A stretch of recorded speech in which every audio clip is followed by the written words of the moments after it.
Hello friends.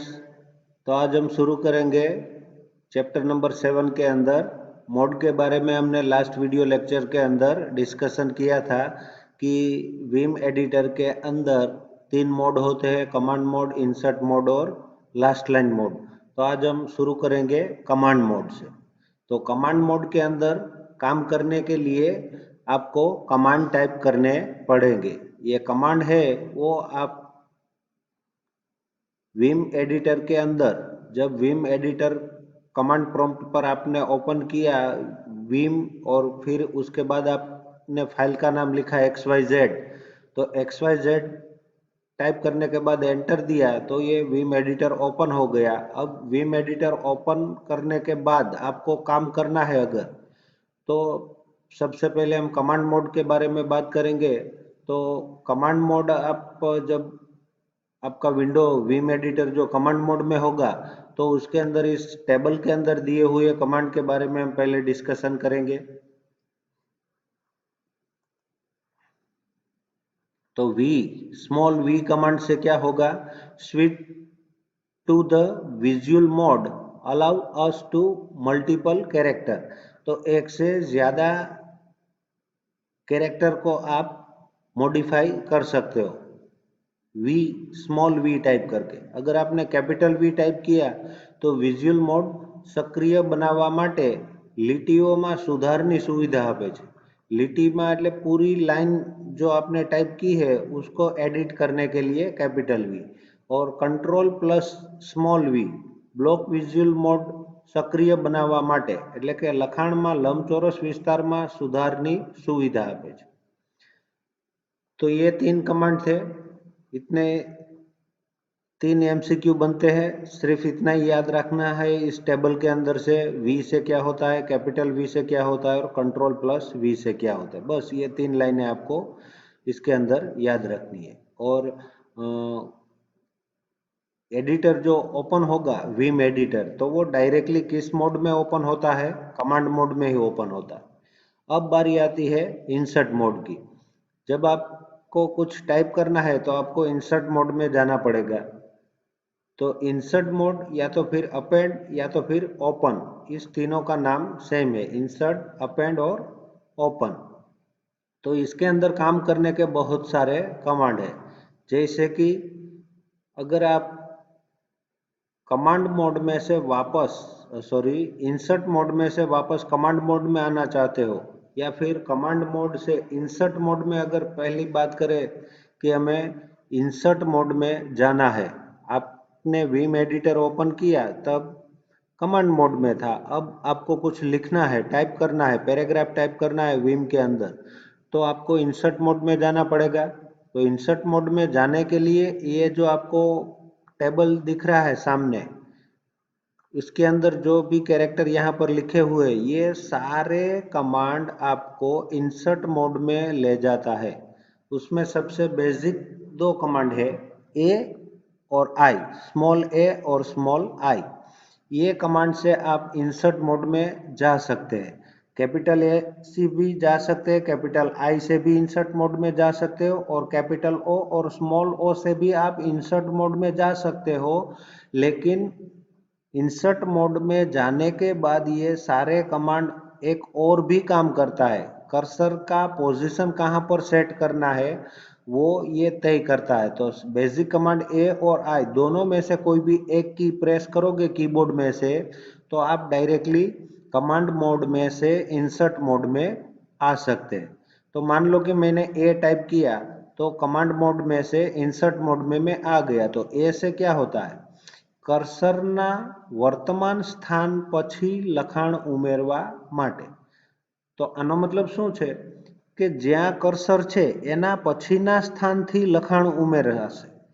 જેવું તમે એ type करेलू છે तो ए प्रेस કર્યું, ए प्रेस करने के बाद आपको क्या करना है कि कर्सर, अब जब आप टाइप करोगे ए तो आपने इंसर्ट मोड में जाने के लिए प्रेस किया, और आगे जो इंफॉर्मेशन टाइप करोगे तो वो लिखना कहाँ से शुरू करेगा? तो आपका कर्सर जहां पर हाल ब्लिंकिंग कर रहा है जिस पोजीशन पर, वहां से राइट हैंड साइड से लिखना शुरू होगा, मतलब से कर्सर है वहां से राइट साइड लिखते लिखते जाएगा। और उसी तरह से आई है, स्मॉल आई, वो कर्सर से पहले, मतलब कि कर्सर है वहां से लेफ्ट हैंड साइड पर कैरेक्टर ऐड करेगा जो भी आप टाइप करोगे। तो ये सारे कमांड इस तरह से, अगर मान लो आपने कैपिटल ए प्रेस करके इंसर्ट मोड में गए, तो जो जिस लाइन पर आप है उस लाइन के एंड में कर्सर जाएगा और इंसर्ट मोड में आएगा। उसी तरह से कैपिटल आई से जिस लाइन पर अभी हो उसी लाइन के शुरू से लिखना शुरू करेगा। कैपिटल आई से, कैपिटल ए से लाइन के एंड से शुरू होगा लिखने का, कैपिटल आई से लाइन से पहले शुरू होगा, मतलब कि लाइन की स्टार्टिंग पोजीशन से लिखना शुरू करेगा। तो ये सारे बाकी के जो कमांड है, capital A, capital I, capital O और स्मॉल ओ, ये जो आपने पहले से ऑलरेडी फाइल बनाई है और उसमें कुछ पैराग्राफ लिखा है और आप डायरेक्टली कर्सर को किसी लाइन पर ले जाना चाहते हो, या स्टार्टिंग पोजीशन पर या एंडिंग पोजीशन पर या ऊपर वाली लाइन पे या नीचे वाली लाइन पे, तो ही ये कमांड काम करेंगे। अगर नई फाइल बना रहे हो तो डायरेक्टली उसमें कुछ है ही नहीं, तो ए या स्मॉल आई से आप काम इजीली कर सकते हो। उसी तरह से कैपिटल ओ, तो કર્સરના વર્તમાન સ્થાનની ઉપર એક નવી લીટી ઉમેરવા માટે।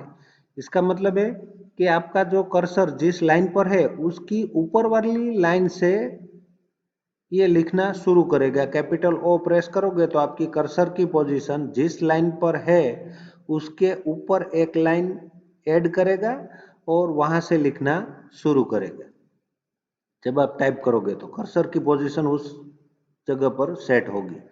स्मॉल ओ, तो कर्सर जिस लाइन पर है उस लाइन के नीचे वाली लाइन से लिखना शुरू करेगा। ठीक है, आ गया समझ में? तो ये बहुत ही बेसिक और इजीली कमांड है। आप फिलहाल अभी स्मॉल ए और स्मॉल आई से काम कर सकते हैं। फिर लिखी हुई फाइल के अंदर जब आप काम करते हो दूसरे दिन, तो ये बाकी के कमांड कुछ फाइल में लिखा होगा तो ऊपर वाली लाइन या नीचे वाली लाइन पर या लाइन की शुरू में या लाइन के एंड में हमें कर्सर ले जाने की ज़रूरत पड़ेगी। ब्लैंक फाइल होगी तो कर्सर इधर उधर जाएगा ही नहीं, क्योंकि उसमें कुछ लिखा ही नहीं है। तो सबसे पहले बेसिक ये दो कमांड है, ए और आई।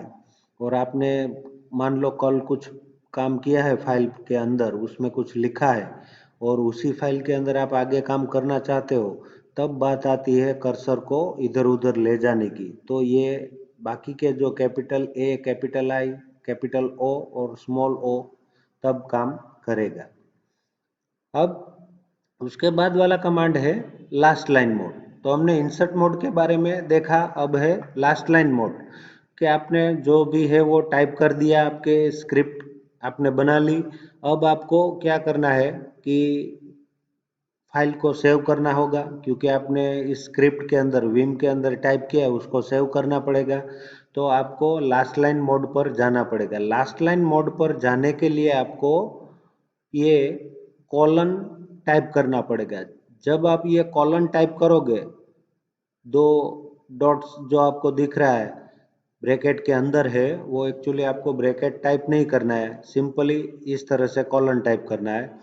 तो आप कॉलन टाइप करोगे तो ये लास्ट लाइन मोड हो गया। अब इस कॉलन के साथ में आपको कमांड टाइप करना है। क्या कमांड टाइप करना है? फाइल को सेव करने का कमांड टाइप करना पड़ेगा। तो फाइल को सेव करने का कमांड है कॉलन के बाद W, और अगर एडिटर को बंद करना चाहते हो तो W के बाद Q टाइप करना पड़ेगा, मतलब कॉलन WQ। W का मतलब है राइट, राइट मतलब लिख दो, कहाँ पर? मेमोरी में लिख दो। इस तरह से आपको समझना है। कॉलन WQ, Q का मतलब क्वाइट, प्रोग्राम बंद कर दो। एडिटर के बाहर निकलना है तो साथ में Q टाइप करो। कॉलन तो आपको कंपलसरी टाइप करना ही है लास्ट लाइन मोड पर। जब आप कॉलन टाइप करोगे तो मैंने आपको लास्ट लाइन दिखाया था ब्लैक स्क्रीन के अंदर विम एडिटर के अंदर, दोबारा दिखा देता हूँ। जब आप कॉलन टाइप करोगे तो यहाँ पर आपका कॉलन का साइन आपको दिखेगा, ठीक है, यहाँ पर ओनली कॉलन दिखेगा। फिर आपको टाइप करना है WQ, कॉलन WQ, स्पेस नहीं छोड़नी है, डायरेक्टली कॉलन टाइप करना है। तो आप इधर उधर मत देखिएगा, यहाँ पर देखना है जब आप कॉलन टाइप करते हो। कॉलन टाइप करने से पहले आपको क्या करना पड़ेगा, इंसर्ट मोड में से कमांड मोड में आना पड़ेगा। इंसर्ट मोड में से कमांड मोड में आने के लिए आपको एक बार एस्केप की प्रेस करनी पड़ेगी। एस्केप की मतलब ये वाला ESC, जो आपके कीबोर्ड के अंदर टॉप लेफ्ट कॉर्नर पर होगा, उसके ऊपर ये लिखा होगा ESC, मतलब एस्केप की आपको प्रेस करना पड़ेगा। इंसर्ट मोड में से कमांड मोड में जाने के लिए एस्केप की प्रेस करना है। अब आप कमांड मोड में आ गए। कमांड मोड में आने के बाद आपको लास्ट लाइन मोड में जाना है, तो आपको कॉलन टाइप करना पड़ेगा। जैसे ही आप कॉलन टाइप करोगे तो अभी मैंने आपको दिखाया था वो लास्ट लाइन मोड पर आपको कॉलन का साइन दिखेगा। उसके बाद आपको लिखना है WQ। WQ का मतलब है right and quite. File save करो और बाहर निकलो। तो WQ फाइल को सेव करना है और हमें विम एडिटर बंद करना है, इसलिए साथ में Q टाइप करेंगे। अगर आप Q टाइप नहीं करते हो और ओनली W टाइप करते हो तो विम एडिटर खुला रहेगा और आपने जो भी टाइप किया होगा वो सेव हो जाएगा। तो हमें क्या करना है, फाइल बंद करना है, सेव भी करना है और बंद भी करना है। तो हम कॉलन WQ करेंगे। तो फाइल सेव कर दो और एडिटर को बंद कर दो। जब एडिटर बंद हो जाता है तो वापस आप कहाँ पर आओगे, कमांड प्रॉम्प्ट पर आओगे। कमांड प्रॉम्प्ट पर आप जिस तरह से विम एडिटर ओपन करने का कमांड दिया था VI स्पेस XYZ, तो उस कमांड प्रॉम्प्ट पर आप वापस आ गए। अब कमांड प्रॉम्प्ट पर वापस आने के बाद उस फाइल को रन करने की जरूरत पड़ेगी, जो आपने फाइल बनाया है वो। तो उस फाइल के अंदर जो भी कमांड है वो सारे कमांड एक साथ रन होंगे, एग्जीक्यूट होंगे और उसके हिसाब से आपको आउटपुट मिलेगा। तो फाइल रन करने या फाइल बनाने का काम है वो हम नेक्स्ट वीडियो लेक्चर के अंदर देखेंगे।